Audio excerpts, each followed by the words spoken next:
Assalamualaikum. My dear students, how are you? I will hope you will all fine with the blessing of Allah Almighty. Chemistry 9 class chapter number 6 lesson number 16 में आज हम जो topic पढ़ेंगे वो छोटी छोटी definition है concentration की, परसेंटेज की। फिर हम इसके दो टाइप्स आज पढ़ेंगे, परसेंटेज मैस बाय मैस और परसेंटेज मैस बाय वॉल्यूम। और साथ हम शॉर्ट क्वेश्चन करेंगे चैप्टर नंबर 4 के 11 और 12। माय डियर स्टूडेंट्स, आइए first of all now about the concentration के बारे में देखते हैं कि व्हाट इज कंसंट्रेशन। कंसंट्रेशन लिए देखिए मैंने ये 3 डेफिनेशन है, 1 2 3, ये तीनों ऑलमोस्ट सेम बातें हैं। It is proportion of solute in a solution. Solution के अंदर सोल्यूट की प्रोपोर्शन क्या है, इसे कंसंट्रेशन कहते हैं। इसे वैसे भी कह लीजिए it is the ratio of the amount of solute to the amount of solution. Solution के अंदर सोल्यूट कितना है, इसके रेशियो को क्या कहते हैं जी, प्रोपोर्शन, कंसंट्रेशन कहते हैं। एक और देखिए, the ratio of the amount of solute to the amount of solvent. Solvent के अंदर सोल्यूट कितना है, ये भी क्या होता है, कंसंट्रेशन। तो कंसंट्रेशन 3 डेफिनेशन देखिए, proportion of solute in a solution, ratio of the amount of solute to the amount of solution, ratio of the amount of solute to the amount of solvent. ये एक ही बात है, क्योंकि देखिए solution के अंदर solute देखना है या सोलवेंट के अंदर सोल्यूट देखना है, ये बिल्कुल एक ही बात है। असल में जब सोल्यूट और सोलवेंट मिलता है तो सोल्यूशन बन जाता है, ठीक है। तो कितना सोल्यूट सोलवेंट में डिजोल्व है, इसे कंसंट्रेशन कहते हैं। या कितना सोल्यूट सोल्यूशन के अंदर डिजोल्व है, इसे भी कंसंट्रेशन कहते हैं। या फिर सोल्यूट की प्रोपोर्शन कितनी है सोल्यूशन के अंदर, इसे भी माय डियर स्टूडेंट क्या कहते हैं, इसे भी कंसंट्रेशन कहते हैं। अब देखिए ये 2 इन्फॉर्मेशन है जी। कंसंट्रेशन जो होती है वो कभी भी डिपेंड नहीं कर सकती, concentration doesn't depend upon the total volume of the solution और total amount of the solution. जो कंसंट्रेशन होती है वो total volume of the solution भी या total amount of the solution भी डिपेंड नहीं करती। आपकी जगह टोटल सॉल्यूशन जो है आपका वो 100 ग्राम है, या जो टोटल वॉल्यूम है सॉल्यूशन का आपका वो माय डियर स्टूडेंट वो 100 क्यूबिक सेंटीमीटर है, तो आपको जो कंसंट्रेशन होगी उसके लिए ये नहीं कि आप सारे का सारा सॉल्यूशन लेंगे, आप उस सॉल्यूशन में से थोड़ा सा सैंपल ले लेंगे, ठीक है जी। 100 ग्राम में से आप 10 ग्राम सॉल्यूशन ले लेंगे, ठीक है। यहाँ पे 100 क्यूबिक सेंटीमीटर में आप 10 क्यूबिक सेंटीमीटर सॉल्यूशन ले लेंगे, तो उसको जो सैंपल होगा उस सैंपल की जो कंसंट्रेशन होगी वो बिल्कुल सेम होगी वैसी जैसे कि टोटल 100 ग्राम की या 100 क्यूबिक सेंटीमीटर की होगी, ठीक है जी। For example a sample taken from the bulk of the solution. आप बहुत ज़्यादा सॉल्यूशन में से थोड़ा सा सैंपल लेंगे, have the same concentration of solute, उस सारे सॉल्यूशन के अंदर वही सोल्यूट की कंसंट्रेशन होगी जो कि आपके सैंपल के अंदर आई है, ठीक है। क्योंकि सॉल्यूशन होमोजीनियस मिक्सचर होता है, लिहाजा आपको सारे सॉल्यूशन को लेने की जरूरत नहीं है, आप लोग कुछ सैंपल लेके चेक कर लेंगे कि इस सॉल्यूशन के अंदर सोल्यूट की कंसंट्रेशन कितनी है।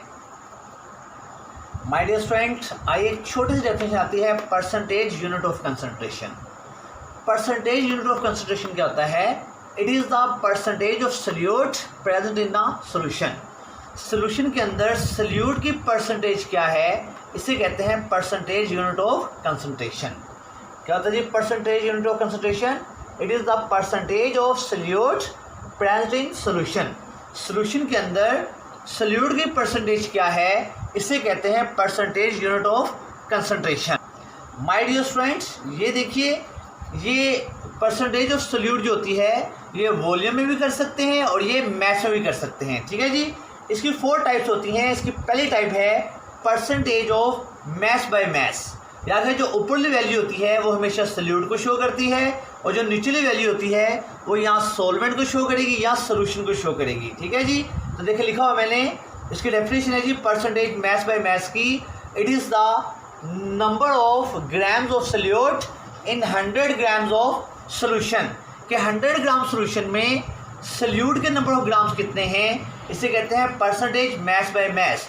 देखिए नंबर ऑफ जो सोल्यूट है वो भी ग्राम्स में है और जो सोल्यूशन है वो भी ग्राम्स में है, तो ऊपरी वैल्यू सोल्यूट को और निचली वैल्यू इसको शो करती है जी सोल्यूशन को या सॉल्वेंट को। आगे एग्जाम्पल देखिए, 10% mess by mess sugar solution का मतलब ये होगा कि 10 ग्राम शुगर को डिजोल्व कर दीजिए 90 ग्राम वाटर में, ताकि टोटल सोल्यूशन कितना बन जाए 100 ग्राम, ठीक है जी। तो देखिए इसका फॉर्मूला भी लिखते हैं जी। इसके फॉर्मूले को आप 2 तरीके से लिख सकते हैं जी। फर्स्ट मेथड ये है परसेंटेज मैथ्स में मैथ्स का फर्स्ट मेथड ये है, मैथ्स ऑफ सल्यूट को ग्राम में ले लीजिए, divided by maths of solute को ग्राम में कर लीजिए और मैथ्स ऑफ सॉल्वेंट को ग्राम में कर लीजिए, ठीक है, और परसेंट के लिए मल्टीप्लाई कर दीजिए 100 से। दूसरा तरीका ये है कि मैथ्स ऑफ सल्यूट को ग्राम में लीजिए और डिवाइड कर दीजिए मैथ्स ऑफ सॉल्यूशन पे। एक्चुअली मैथ्स ऑफ सॉल्यूशन कैसे निकलेगा, जब मैथ्स ऑफ सॉल्यूट और मैथ्स ऑफ सॉल्वेंट को ऐड करेंगे, जब मैथ्स ऑफ सॉल्यूट और मैथ्स ऑफ सॉल्वेंट ऐड हो जाएगा तो एक्चुअली मैथ्स ऑफ सॉल्यूशन बन जाएगा। तो मैथ्स ऑफ सॉल्यूट और मैथ्स ऑफ सॉल्वेंट की जगह पे आप मैथ्स ऑफ सॉल्यूशन भी लिख सकते हैं। मल्टीप्लाई यहाँ भी 100 से किया था, यहाँ भी 100 से किया था। इस सारे टॉपिक को आप इस डायग्राम से समझ सकते हैं। देखिए 10 ग्राम शुगर को 90 ग्राम वाटर में डिजोल्व कीजिए तो टोटल 100 ग्राम सॉल्यूशन फॉर्म हो जाएगा, ठीक है जी। क्लियर माय डियर स्टूडेंट, कोई प्रॉब्लम है तो डिस्कस कीजिए। माय डियर स्टूडेंट्स, हमारी सेकंड टाइप है percentage mass by volume. It is the number of grams of solute dissolved in 100 cubic centimeter of solution. तो मैंने आपको बताया था कि जो ऊपर वैल्यू होती है वो सल्यूट को शो करते हैं। तो देखें सल्यूट आपका ग्राम्स में है, dissolve in 100 cubic centimetre of solution. जबकि मैंने कहा जो नीचे वैल्यू होती है वो या तो सोल्यूशन की होती है या सॉल्वेंट की होती है। तो देखें अब आपका सॉल्वेंट किस में, सोल्यूशन किस में आ गया है, वॉल्यूम में। वॉल्यूम में होता है क्यूबिक सेंटीमीटर, ठीक है। तो मैस ऑफ सल्यूट ग्राम में और मैस ऑफ सल्यूट सॉल्वेंट या सॉल्यूशन वो वॉल्यूम में आ गया है, लिहाजा इसका नाम होगा percentage mass by volume. My dear students को हम एक एग्जांपल से एक्सप्लेन करते हैं। 10% मैस और वॉल्यूम, मैस और volume sugar solution contain 10 gram of sugar and 100 cubic centimetre of solution, ठीक है जी। 10% मैस वॉल्यूम शुगर सॉल्यूशन का मतलब ये होता है कि 10 ग्राम शुगर को डिजोल्व कर दीजिए कि टोटल वॉल्यूम ऑफ सॉल्यूशन कितना बन जाए, 100 क्यूबिक सेंटीमीटर बन जाए। माय डियर स्टूडेंट याद रखिएगा, इसके इस वाले एग्जांपल में जब आप परसेंटेज मैस पे वॉल्यूम कर रहे होते हैं तो volume of exact volume of solvent आपको मालूम नहीं होता। बार आपको सॉल्वेंट ज़्यादा ऐड करना पड़ता है 100 क्यूबिक सेंटीमीटर बनाने के लिए और बार तो आपको कम सॉल्वेंट ऐड करना पड़ता है। टोटल वॉल्यूम आपने 100 क्यूबिक सेंटीमीटर बनाना होता है। तरीकेकार क्या होता है इसका, देखिए फार्मूला इसका होगा परसेंटेज बाय मैस और वॉल्यूम का फार्मूला होगा mass of solute in grams divided by volume of solution in cubic centimetre और मल्टीप्लाई कर देंगे 100 के साथ। देखिए कैसे करेंगे, सबसे पहले आप 10 ग्राम शुगर का वेट करेंगे। उस 10 ग्राम शुगर पहले आप उस बीकर में, उस कंटेनर में ऐड कर देंगे जिसके ऊपर मेजरमेंट लिखी हो कि ये बीकर कितने साइज का है जी, ये 100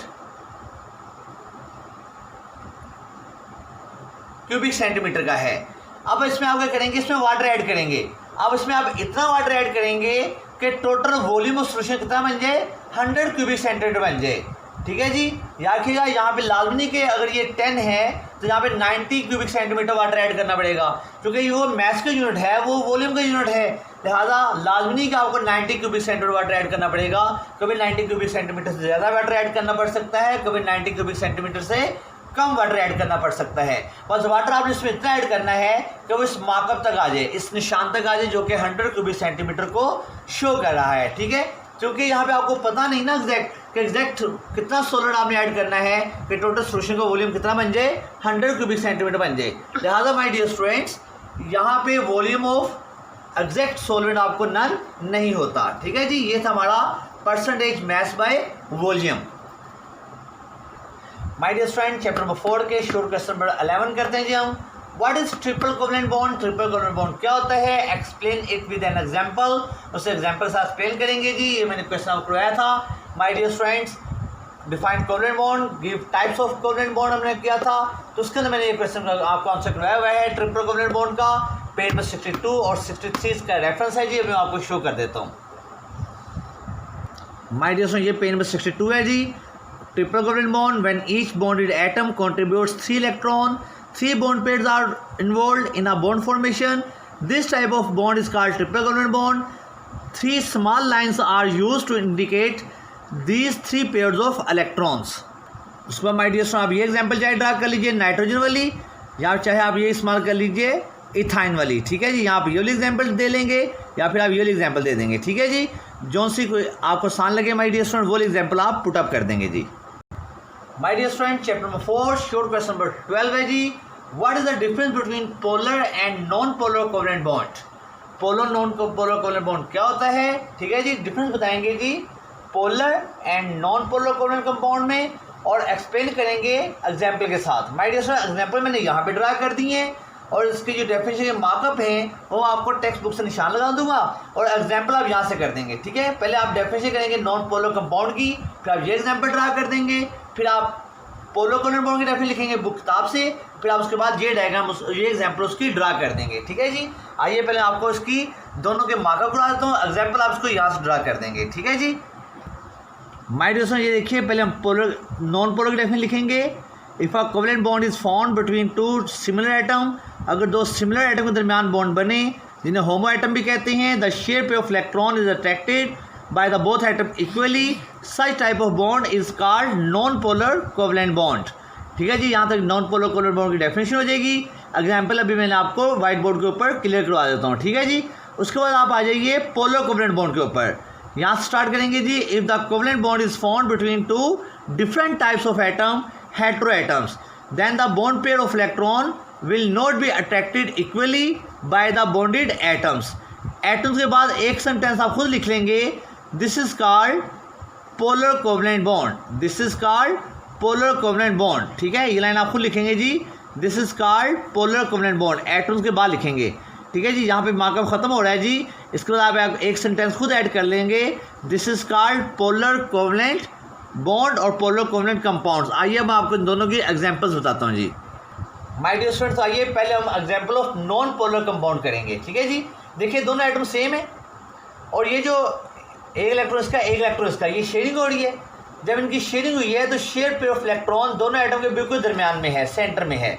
दोनों एटम इक्वली इसको अट्रैक्ट कर रहे हैं शेयर पेयर ऑफ इलेक्ट्रॉन को। सिंगल कोवलेंट बॉन्ड बनेगा, इसको हाइड्रोजन मॉलिक्यूल भी कहते हैं। तो ये हाइड्रोजन किसकी एग्जांपल हो जाएगी, नॉन पोलर कोवलेंट कंपाउंड्स के। जबकि एग्जांपल ऑफ पोलर कंपाउंड में देखिए एटम डिफरेंट होने चाहिए, एक हाइड्रोजन है तो एक क्लोरीन है, क्लोरीन का ये इलेक्ट्रॉन और हाइड्रोजन का ये इलेक्ट्रॉन आपस में शेयरिंग करेंगे। लेकिन जब शेयरिंग हुई है तो आप देखिए क्लोरीन ने इलेक्ट्रॉन पेयर को अपनी तरफ ज़्यादा अट्रैक्ट कर लिया है, क्योंकि क्लोरीन की इलेक्ट्रॉन नेगेटिविटी ज़्यादा होती है और हाइड्रोजन की इलेक्ट्रॉन नेगेटिविटी कम होती है। लिहाजा हाइड्रोजन पे पार्शियल पॉजिटिव, ये साइन किसका होता है जी, पार्शियल का। हाइड्रोजन पे पार्शियल पॉजिटिव चार्ज आ जाएगा और क्लोरीन पे पार्शियल नेगेटिव चार्ज आ जाएगा, ठीक है। ये दोनों इलेक्ट्रॉन चूंकि शेयर हो रहे हैं तो उसका सिंगल बॉन्ड से शो करेंगे, और माय डियर स्टूडेंट्स को आप एच से भी लिख सकते हैं, ठीक है जी। ये एग्जांपल हो जाएगी पोलर कंपाउंड की, और ये हो जाएगी नॉन पोलर कंपाउंड की। याद रखिएगा जब आप ये एग्जांपल देंगे तो इस एग्जांपल से पहले नॉन पोलर कंपाउंड की डेफिनेशन लिखेंगे, और इस वाले एग्जांपल से पहले आप पोलर कोवलेंट कंपाउंड की डेफिनेशन लिख लेंगे। डेफिनेशन लिखने के बाद माय डियर स्टूडेंट एग्जांपल देंगे। आइए अब मैं आपको टास्क ऑफ द डे बताता हूँ जी। My dear student, task of today में आप डिफाइन कंसंट्रेशन करेंगे। इसके मैंने आपको 3 डेफिनेशन करवाई थी जी, तीनों लिख लीजिएगा। हाफ ऑफ लाइन की डेफिनेशन है। Define percentage unit of concentration, इसकी भी हाफ लाइन की डेफिनेशन है जी। Define percentage mass by mass with example and formula लिखेंगे, जिसके 2 फार्मूले लिखवाए थे मैंने। Define percentage mass by volume with example and formula, इसका एक एग्जांपल और एक फार्मूला लिखवाया था। माय डियर स्टूडेंट्स, इसके अंदर मैंने डायग्राम बनाई थी, कोशिश कीजिए इन दोनों क्वेश्चन के अंदर डायग्राम भी ड्रा कीजिए। चैप्टर 4 में शॉर्ट क्वेश्चन नंबर 11 और 12 हमने किए हैं जी। अपना ख्याल रखिएगा। अस्सलाम वालेकुम।